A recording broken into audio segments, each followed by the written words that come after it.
Namaskaram and welcome to Carnatic Music Circle, Melbourne. Welcome to the second concert for 2013. This concert features Sikkil Gurucharan on vocal, accompanied by V. Sanjeev on the violin and Manar Koil J. Balaji on mridangam. Namaskaram. Namaskaram, sir. Welcome back to these shows, and the last time you were here, Gurucharan, it was a memorable concert, replete with Manodharma, and some of the feedback that you may not have got was, for instance, to do with, say, Omana Tingal Kidavo, Lullaby, and the feedback then was, he's a bachelor boy, you were a bachelor then, so how is he able to bring that Vatsalya Rasam so beautifully, for a bachelor boy? So how do you respond to that? I think being a bachelor or a married person doesn't have anything to do with emoting well. Any person who has a heart that feels and a mind that thinks can emote very well with the songs. But such a beautiful poem like Omana Tingal, I think it's the duty of every performer or every singer to get behind the meaning of the song. So we have such immensely meaningful songs in our repertoire in Carnatic music, be it Tyagaraja, Dikshidhar, or even before that, Free Trinity, if we go back to the priceless and age-old Tamil songs. So once we understand the meaning of the songs and bring the right kind of emotion and the pace into it, I think it is bound to touch people's hearts. That's what I did. And I think you built heavily on that success because feedback out of your recent New Zealand tour is that it was very good. And in fact, a couple of my friends are considering flying over the ditch, as we call it, to come here for the Kacheri tomorrow. So we are looking forward to more of that. We're following all of your exploits on, of course, on TV and via the media that we have at our disposal. There's a lot to be admired about the work that you've done. If I might summarize it into the one question, are you a traditionalist or are you a traditionalist with a reformist bent? I would like to say that I'm probably a singer who has been taught quite a bit of tradition, and as much as I would like to maintain the tradition that has been passed over to me through my lineage, my grandparents and my gurus, I really would like to explore opportunities that would take forward this tradition to a much reformist attitude among the people. So whoever has a reformist attitude, I would like to take this music to them and find out what feedback they have about this music, and somewhere along the line try to make both ends meet. And that's the reason I've been involved in certain collaborations with for example, Anil Srinivasan, the pianist, which I'm actively working with. Of course, and the Carnatic music concerts, that is my breadwinner of the day. So I think, yeah, I'm a singer who values tradition so much that he considers it a duty to take music to the masses. Excellent. I think we were discussing this before we went to a record.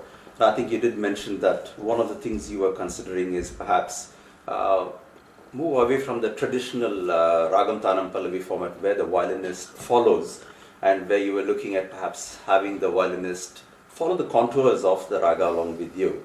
Are we able to, perhaps I might throw this question to Sri Sanjeev, are you able to elaborate a little bit on that? Before Sanjeev answers this, I would like to say that I brought him this idea of elaborating a raga or a melody in a joint fashion, not necessarily the conventional concept where the main singer sings a phrase and the violinist sincerely follows it. But it's a setting where both of us explore the contours of the raga, because we have such a vast area to explore in each raga. So I just told him before one of the concerts in US, saying that why don't we try this, because I think we were planning to do Saveri that evening, and I said yes, we have done two ragas. We would have done two ragas in the concert in the same conventional format where I sing and then you play you follow me first and then you play your own idea of the raga.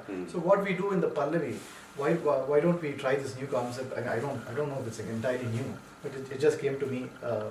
I sometimes I was toying with the idea of asking the violinist to play first, some raga, and then the vocalist following it, because it's all in said and done, it's teamwork at the end of the day. And then we didn't have any rehearsals as such, so when it was time for the Ragam Tanam Pallavi, during the Ragam I did Saveri, and after a point of time we also continued that for the Taram as well. So I just gave it to him. Right. So it was a very interesting approach that we took together.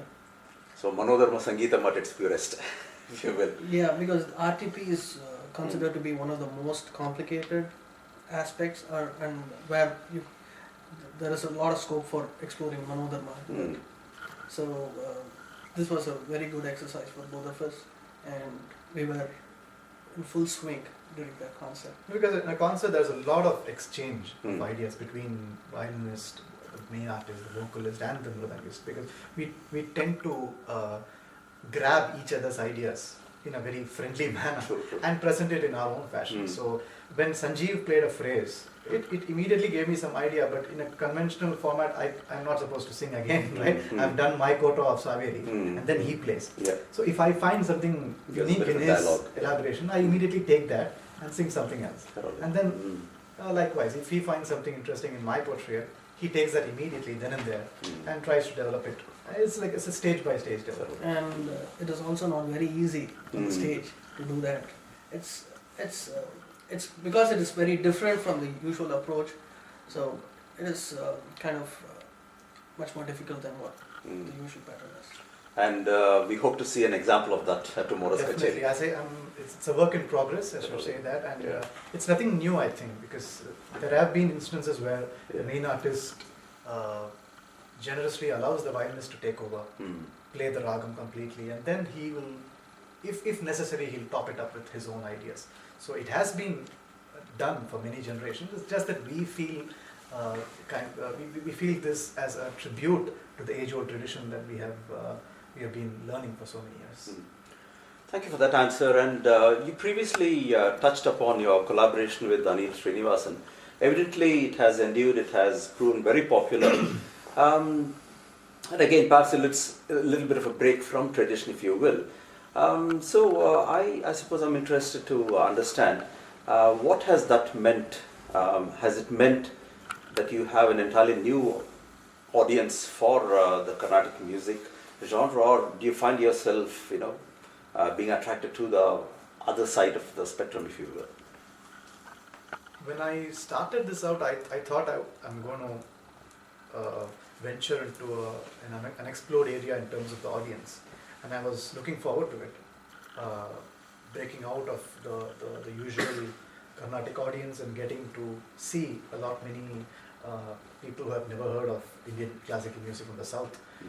But what pleasantly surprised me is that the audience that started frequently attending our concerts was a very nice mix of both people who always come to my other concerts, as well as young listeners and the first-time listeners. So the element of the Western classical piano attracts a lot of new listeners, because as Anil says, piano is a sound that is common throughout the world. Anyone can immediately identify the tone of a piano.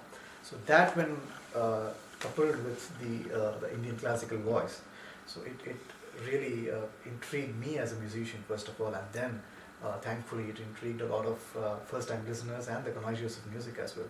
So today I'm happy to say that this music has been enjoying the patronage of both these rasikas.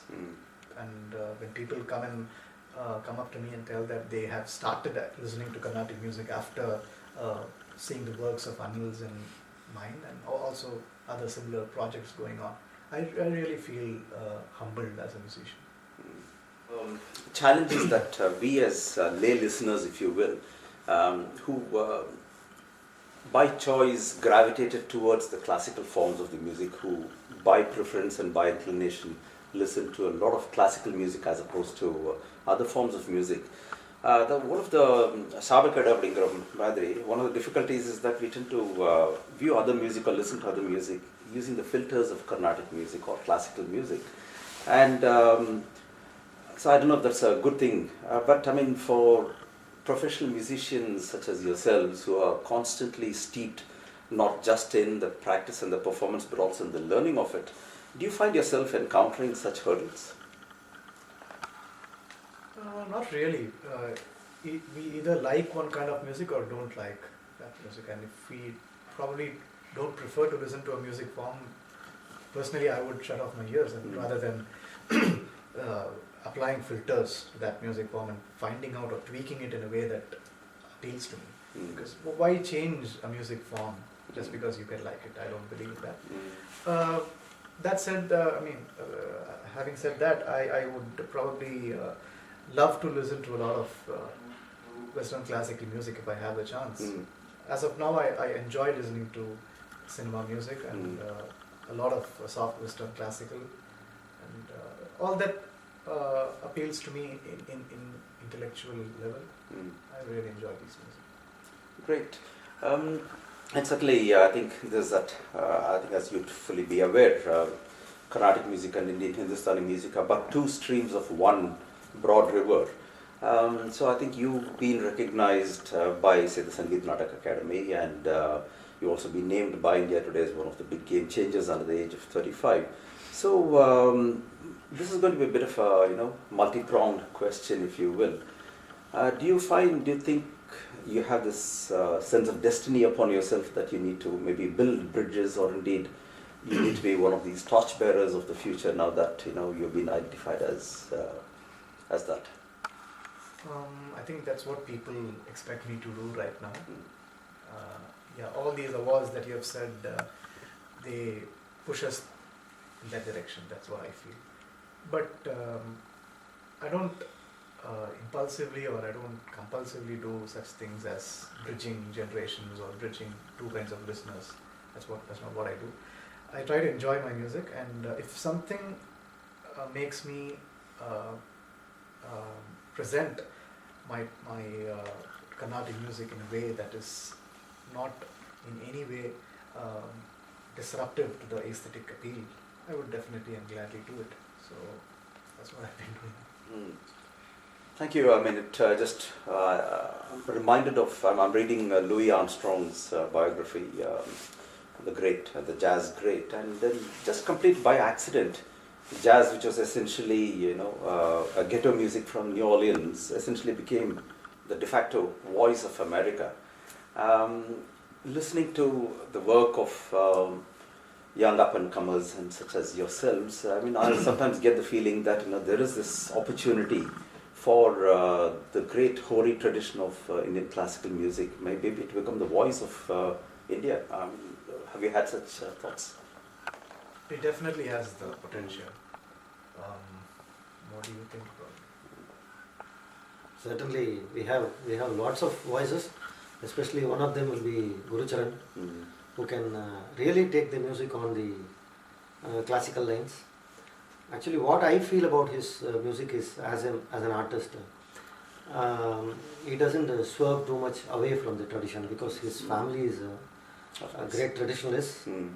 Even though exploration is allowed within the tradition, he explores the music to its finest form. That's what I would say. He doesn't compromise on aesthetics. That's what I have seen from his music, and I think he is one of the really good torchbearers. That's what I feel about his music. It's a wonderful segue into a question I have for you, Sri Manar Kovil Balaji. If I might begin with a quote from a favorite quote of mine from Subramanya Bharati, where he writes, and this is the mark of the sensitivity of him as a poet and an observer of nature, if you will. He said, மழை பாடுகின்றது அது பல கோடி தந்திகள் உடையதோர் இசைக்கருவி. For the benefit of the audience that may not understand Tamil, it means what Subramanya Bharati wrote was, rain is a multi-stringed instrument. That's a very poor translation, and I think you had very similar sentiments in an interview that you did, where you talked about detecting rhythmic patterns in the rustle of leaves and the falling of raindrops.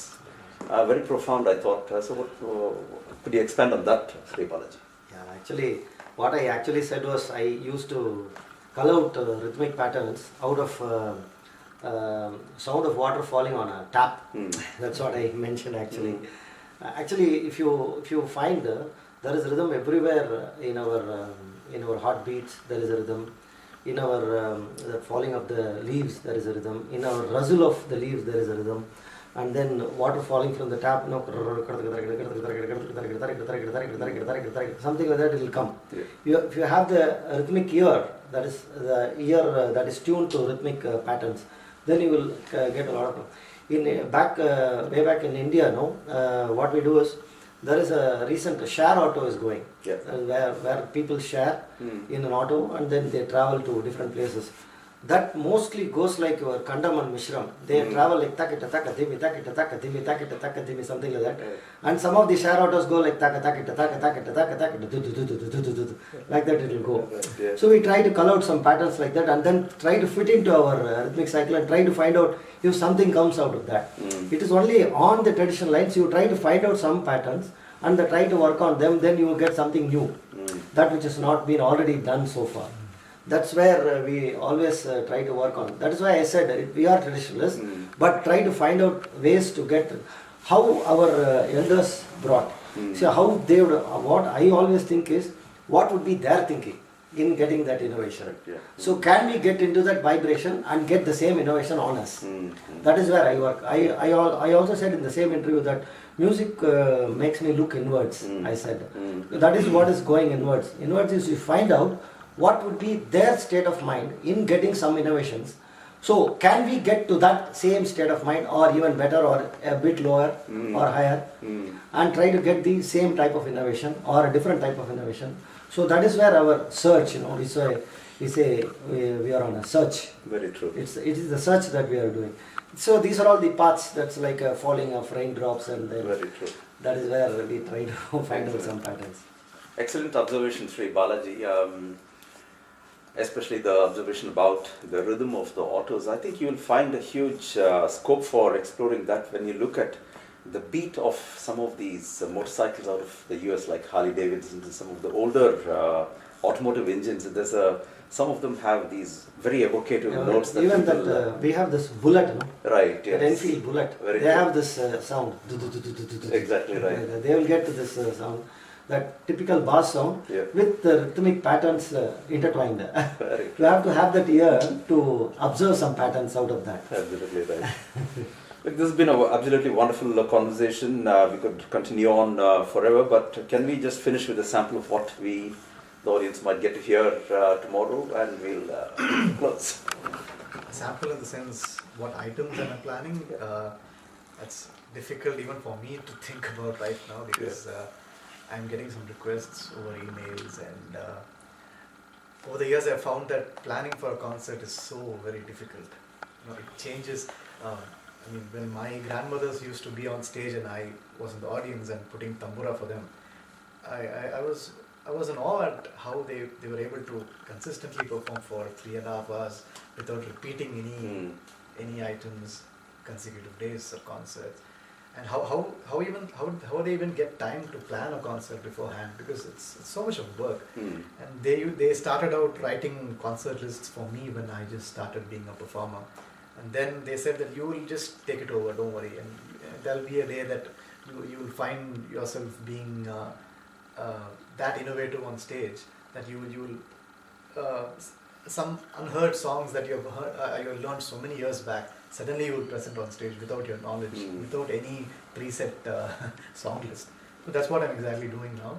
So depending on the audience, because they are a major factor in what we consider before presenting a concert.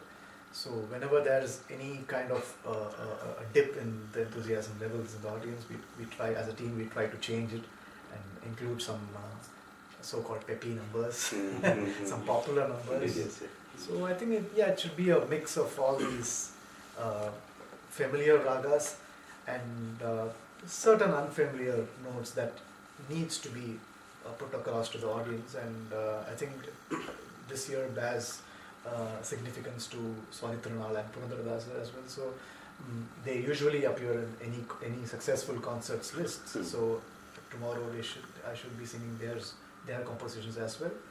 And I'm looking forward to some great support by these two Vidwans here. I think it's their first trip to Australia and my first trip with them, so I think it's hoping for a very good concert at Melbourne. Sir, if I may add on what Gurucharan just said, most of our concerts are unrehearsed. That is one thing that I would like to say. Because most of the people, especially the Westerners or especially the audience outside India, they will ask how many hours you practice together. Yeah. I practice alone, he practices alone, he practices alone, everybody practices alone, and then just converge on stage. The minds meet only on stage. We don't even know what is, at least out of the country, we are together. Correct, yeah. In India, back home, we are never together. He will just call me over phone and ask for a date, and he will call immediately. He will call Sanjeev or some other whoever with the violinist available, ask for the date, and we'll just converge 5-10 minutes before on stage, and then just say, Anna, today one small Pallavi is there. Anna, today this will be our main. Or even most of the times we don't know what the main is. Okay. Most of our concerts, I would say it is more than 90% of our concerts are impromptu, on the stage improvisations. And like he said, like vocal following a violin, his manodharma, his improvisations.